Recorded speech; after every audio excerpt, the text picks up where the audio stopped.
मराठा आरक्षण को लेकर विरोध कर रहे नेता मनोज जरांगे पाटिल ने महाराष्ट्र सरकार द्वारा उनकी सभी मांगे स्वीकार किए जाने के बाद आज अपना प्रदर्शन समाप्त कर दिया।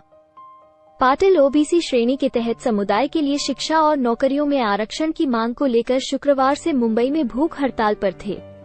मनोज जरांगे पाटिल की मांगों में सभी मराठों के लिए कुणबी प्रमाण पत्र, किंडरगार्टन से स्नातकोत्तर स्तर तक मुफ्त शिक्षा और सरकारी नौकरी की भर्तियों में मराठों के लिए सीटें आरक्षित करना शामिल था। उन्होंने कहा कि अब तक 37 लाख कुणबी प्रमाण पत्र दिए जा चुके हैं और यह संख्या 50 लाख के ऊपर तक जाएगी।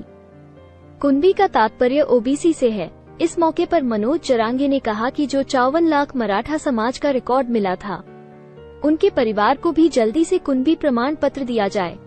इसके साथ ही जिसका रिकॉर्ड मिला है उनके सगे संबंधी को भी ये प्रमाण पत्र दिए जाएं। इसके लिए हम संघर्ष कर रहे थे। मैं शिंदे साहब को कहना चाहता हूं कि जो संघर्ष और बलिदान हुआ है, अभी तक 350 से ज्यादा युवकों के बलिदान जिसके किया, उस स्वप्न को पूरा करने की जिम्मेदारी मराठा समाज की है। मुख्यमंत्री साहब ने कल इसका राजपत्र और अध्यादेश निकाला, उसके लिए उनका धन्यवाद। शिंदे साहब से एक ही अपील है कि जो सगे संबंधी का अध्यादेश निकाला है, जो राजपत्र निकाला है, जिसका कुणबी रिकॉर्ड मिला है, उनके घर के अभी सगे संबंधी को भी उसी आधार पर कुणबी का प्रमाण पत्र मिले। उनका शपथ पत्र लेकर काम शुरू करें। मराठा बंधुओं को मेरी हाथ जोड़कर विनती है, यहाँ से अपनी गाड़ियों से गांव की तरफ जाना है, गांव में जाकर जश्न मनाना है। ये विजय मराठा समाज की है। मैं शब्द देता हूं कि अगर इस आरक्षण को कोई धोखा हुआ तो मैं खुद आजाद मैदान पर जाकर बैठूंगा।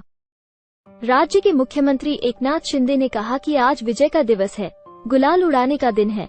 इस आंदोलन के दौरान जिनकी भी मौत हुई है उन्हें भी मुआवजा दिया गया है, नौकरी भी दी जाएगी।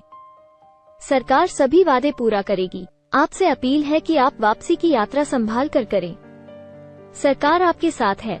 सीएम ने कहा कि एकनाथ शिंदे अपना वचन पूरा करते हैं। बता दें कि मराठा आरक्षण एक्टिविस्ट नेता मनोज जरांगे ने राज्य सरकार को उनकी मांग स्वीकार करने के लिए शनिवार यानी आज दोपहर 12 बजे तक की समय सीमा दी थी। जरांगे ने ये भी कहा था कि सरकार को आज रात तक एक अध्यादेश जारी करना चाहिए। मराठा आरक्षण एक्टिविस्ट ने मांग पूरी न होने पर बड़े पैमाने पर विरोध प्रदर्शन के लिए मुंबई के आजाद मैदान तक मार्च करने की धमकी दी है। महाराष्ट्र के मंत्री दीपक केसरकर ने कहा कि कार्यकर्ता की मांगे स्वीकार कर ली गई हैं।